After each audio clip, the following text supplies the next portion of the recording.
শেখ হাসিনা কি দেশের জন্য কিছু করে নাই? বঙ্গবন্ধু দেশের স্বাধীনতা নেতৃত্ব দেয় নাই? আমি আওয়ামী লীগ দালাল, ঠিক আছে মানলাম। শেখ হাসিনা কি এদেশের জন্য কিছু করে নাই? বঙ্গবন্ধু কি এদেশের জন্য নেতৃত্ব দেয়নি? আজকে বঙ্গবন্ধু নিয়ে এত বাজে কথা বলছেন? আমাকে মেরে ফেলুন, আমি কোনো দল করি না, কিন্তু আমি বঙ্গবন্ধুকে ভালোবাসি। আমি কোনো দল করি না, কিন্তু আমি বঙ্গবন্ধুকে ভালোবাসি। প্রেস ক্লাবের সামনে এক যুবক ডক্টর ইউনূসের বিরুদ্ধে কথা বলার সাধারণ জনগণ খেপেছিল।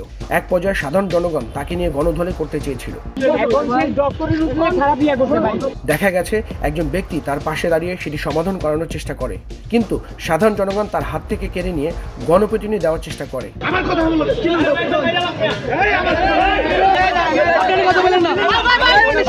ওই যুবকটি বলেছিল সংবিধান অনুযায়ী শেখ হাসিনা এখনো প্রধানমন্ত্রী। কথা শুনে অনেকে খেপে গিয়েছিল। ওই যুবকটি দাবি করেন, আমি যদি আওয়ামী লীগ হয়ে থাকি আমার সংবিধান অনুযায়ী কথা বলার অধিকার নেই। একটা কিছু কথা মত প্রকাশ, এই হচ্ছে মত প্রকাশের স্বাধীনতা। উত্তেজিত জনতার মুখে শোনা যায় উনি দালাল, ওনাকে মেরে ফেলেন। কি হয়? আমার রাইট আছে।